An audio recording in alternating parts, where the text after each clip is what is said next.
আসসালামু আলাইকুম ওয়া রাহমাতুল্লাহি ওয়া বারাকাতুহু।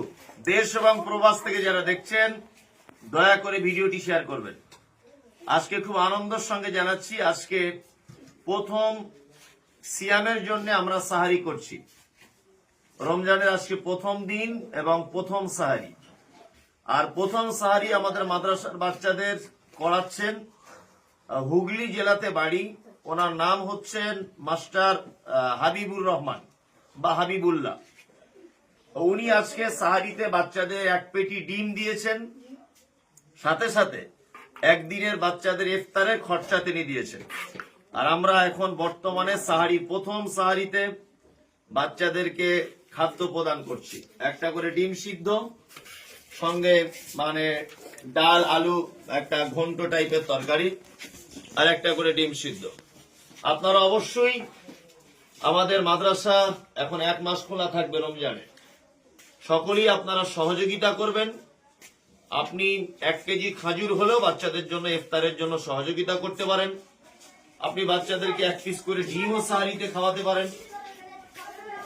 যে রকম ভাবে আপনাদের ইচ্ছা আপনারা সহযোগিতা করতে পারেন।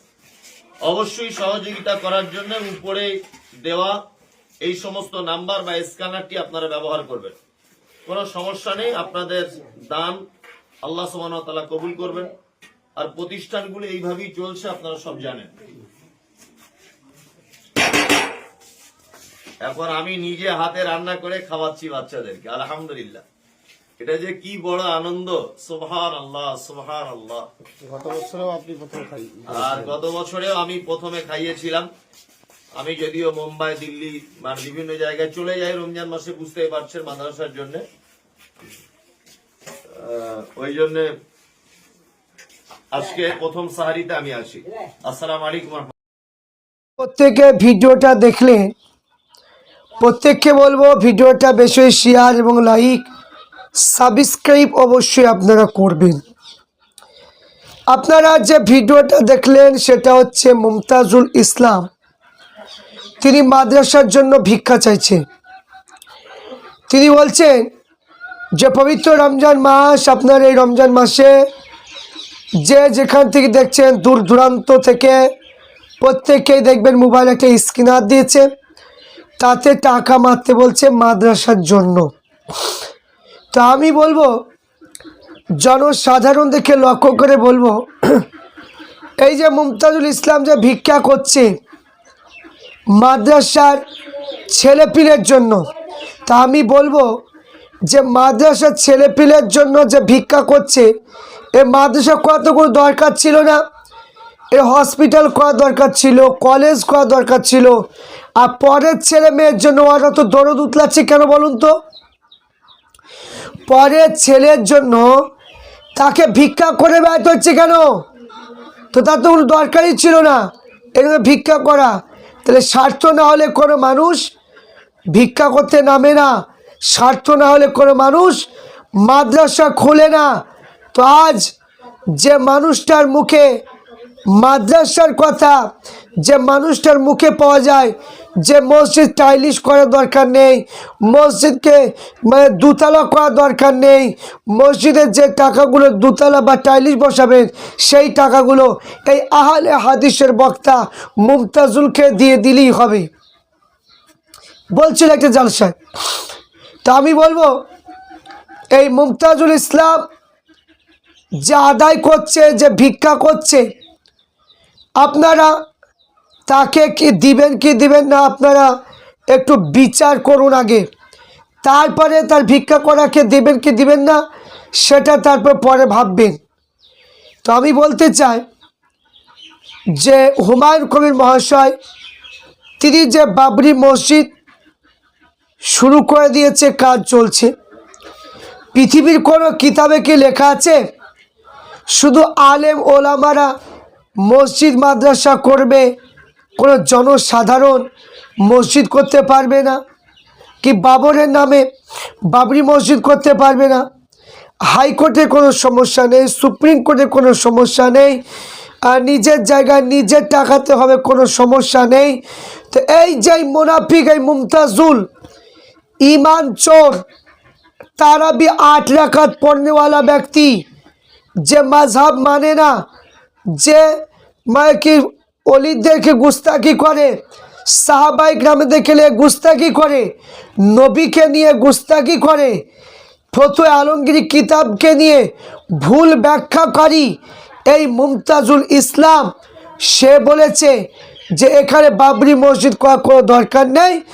বাবরি মসজিদ না করে হসপিটাল যদি করতো তাহলে খুব ভালো হতো, কলেজ করলে ভালো হতো। তাহলে কেন বাবরি মসজিদ করেছে? তাহলে আমি জনসাধারণকে একটা কথা আমি বলতে চাই, তাহলে বাবরি মসজিদ যদি জনসাধারণ মসজিদ যদি না করতে পারে, তাহলে মাদ্রাসা করছে মৌলানাগুলো, তারা ব্যক্তিগত টাকা দিয়ে মসজিদ করুক। জনসাধারণ টাকা নিচ্ছে কেন? মাদ্রাসা নিজে পকেট থেকে টাকা খরচ করে মাদ্রাসা করুক। জনগণের টাকা নিচ্ছে কেন? ছেলেপিলেকে পড়ানোর জন্য ফেতরা চেয়ে বেড়াচ্ছে কেন? নিজের টাকা দিয়ে করবে, পরের সহযোগিতা নিচ্ছে কেন? তাহলে সেগুলো কি সাধারণ মানুষ নয়? তাদের মধ্যে কি মদখোর নেই? তাদের মধ্যে কি জেনাখোর নেই? তাদের মধ্যে কি সুদখোর নেই? তাদের মধ্যে কি রাজনীতিবিদ নেই? তাহলে সকলে থাকা সত্ত্বে তাহলে সেই টাকা দিয়ে কি করে মাদ্রাসা চলবে? কি করে ছেলেপিলেকে হারাম খাবার খাওয়ানো হচ্ছে? আপনারা বিচার করুন। দিবেন কি দিবেন না সে পরে ভাববেন। ও আগে কেন বাবরি মসজিদের বিরোধিতা করলো তার জবাবটাকে চান কমেন্ট বক্সে লিখুন, যে তোর মাদ্রাসা আমরা দেবো না। তুই আগে যাতে আজ হুমায়ুন কবির মহাশয় কাছে মাপ চা, যে কেন তুই বললি যে বাবরি মসজিদ হতে দেবো না বা বাবরি মসজিদ দরকার নেই, কেন বললি? এই জন্য মুমতাজুল ইসলামের মাদ্রাসায় দেওয়া বন্ধ করুন। আমি বলবো বন্ধ করুন। কারণ যে এই আপনারা দেবেন আর ওই মানে কি দেওয়া পরে ওই ছেলেগুলো খাবে আর তাদেরকে ইমান চোর নিয়মগুলো শিখাবে এই মুমতাজুল রাজমিস্ত্রিটা। আজ কি কত বড় চরম মিথ্যাবাদী ধোঁকামূলক কথা বলেছে, যে হুমায়ুন কবির মহাশয় বলেছে বাবরি মসজিদ যে মানে কি বাবরি মসজিদের যে উল্টোপাল্টা কথা বলবে, তো মুমতাজুল বলেছিল তাকে একা মুনাফিক বলেছিল, তাকে কেন্দ্র করে সমস্ত আলেম দেখে বলেনি। আর সেই মুমতাজুল এই কথাটাকে তিলকে তাল করে সে বলছে সমস্ত আলেমকে কি যে হুমায়ুন কবির মহাশয় বলে মুনাফিক বলেছে। তো বলেছে যারা বাবরির বিরুদ্ধে যা বলবে সমস্ত আলেমকে ধরেনি। আর সেই জিনিসটাকে মিথ্যাচার করে মানুষের মধ্যে ভুল মানে কি ছড়াচ্ছে। এইগুলো হচ্ছে ইমান চোর। আজ বাবরি মসজিদের বিরুদ্ধে যেভাবে করছে ওই রকমভাবে এরা কিতাবে সব কিছু লেখা সত্ত্বেও এদের নাই আছে বাতিনি এলেম, না আছে কোনো আধ্যাত্মিক জ্ঞান। এরা মানে কোনো রকম মাদ্রাসায় পড়ে কোনো ইলিম একটু অর্জন করেছে, এরা ফতোয়া জারি করে বেড়াচ্ছে। এদের কথা শুনে সাধারণ মানুষগুলো ইমান নষ্ট হচ্ছে।